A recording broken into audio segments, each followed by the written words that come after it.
How many cities of refuge would there be on the west side of the Jordan?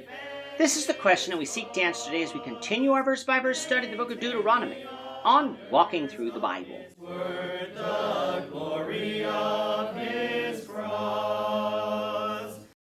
If you have a Bible with you, you can turn to Deuteronomy chapter 19. We're going to be reading from verses 1 to 13. If you don't have a Bible, don't worry. Just follow along with us on the screen. The version that we'll be reading from is the New King James Version. So Deuteronomy 19, beginning at verse 1. When the Lord your God has cut off the nations whose land the Lord your God is giving you, and you dispossess them and dwell in their cities and in their houses, you shall separate 3 cities for yourself in the midst of your land which the Lord your God is giving you to possess. You shall prepare roads for yourself and divide into 3 parts the territory of your land which the Lord your God is giving you to inherit, that any manslayer may flee there. And this is the case of the manslayer who flees there, that he may live. Whoever kills his neighbor unintentionally, not having hated him in time past, as when a man goes to the woods with his neighbor to cut timber, and his hand swings a stroke with the axe to cut down the tree, and the head slips from the handle and strikes his neighbor so that he dies, he shall flee to one of these cities and live, lest the avenger of blood, while his anger is hot, pursue the manslayer and overtake him, because the way is long, and kill him, though he was not deserving of death, since he had not hated the victim in times past. Therefore I command you, saying, you shall separate 3 cities for yourself. Now if the Lord your God enlarges your territory, as he swore to your fathers, and gives you the land which he promised to give to your fathers, and if you keep all these commandments and do them, which I command you today, to love the Lord your God and to walk always in his ways, then you shall add 3 more cities for yourself besides these 3, lest innocent blood be shed in the midst of your land, which the Lord your God is giving you as an inheritance, and thus guilt of bloodshed be upon you. But if anyone hates his neighbor, lies in wait for him, rises against him, and strikes him mortally so that he dies, and he flees to one of these cities, then the elders of his city shall send and bring him from there, and deliver him over to the hand of the avenger of blood, that he may die. Your eye shall not pity him, but you shall put away the guilt of innocent blood from Israel, that it may go well with you.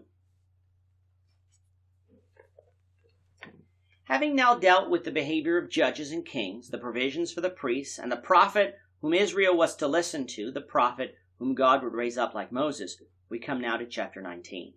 It is here, and in the next 2 chapters especially, that God is going to be impressing upon Israel the sanctity of human life.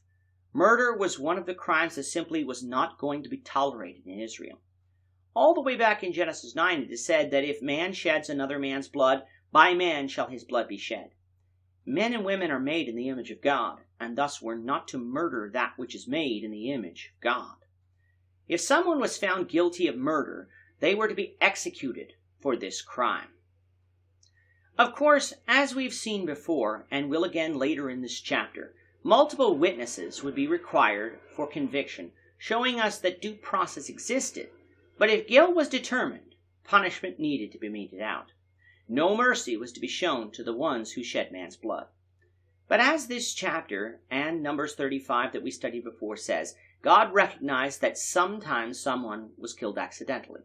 An example given here in Deuteronomy 19 is the case of a man who was going into the woods with his neighbor to cut wood.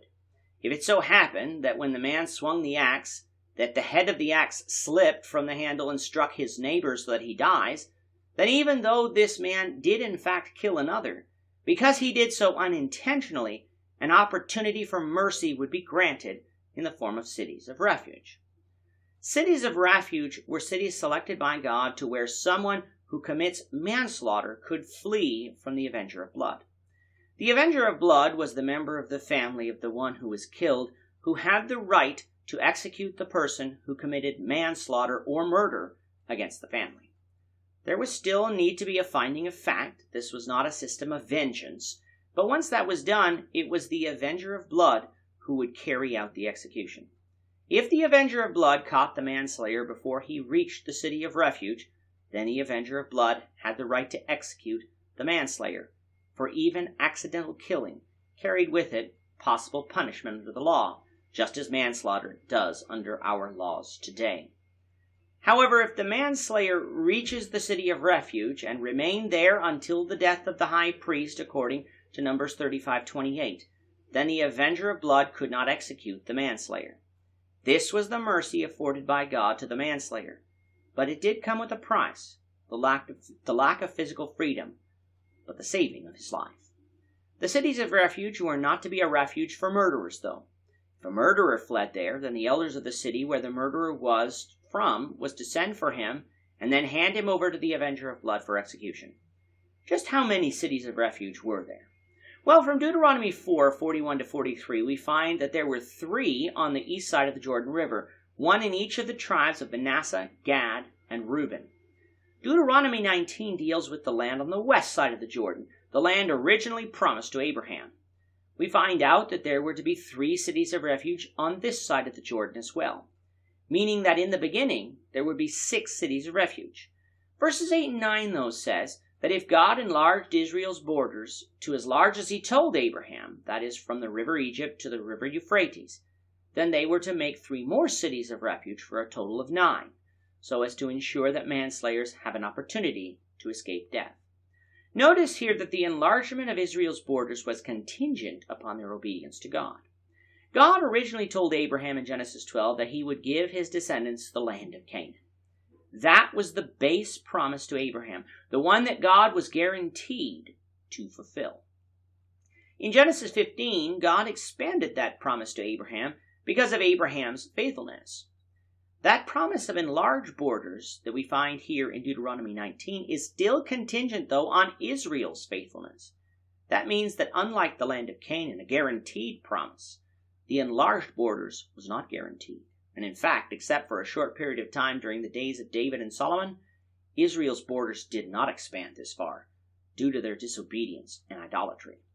But God did fulfill all his promise to Abraham, for when Israel as a nation was faithful, even for that short period of time, God did expand their borders, just as he promised. For us today, God has promised the faithful a home in heaven. This is a promise that we can place our faith in because God kept his promises to Abraham here in the Old Testament.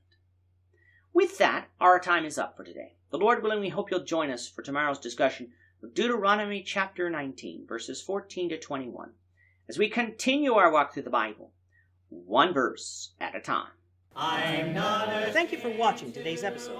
We hope that you found it edifying and ask that you not only subscribe to our channel and podcast, but that you like and share this episode among your friends so that the saving gospel of Jesus Christ can go out to the whole world.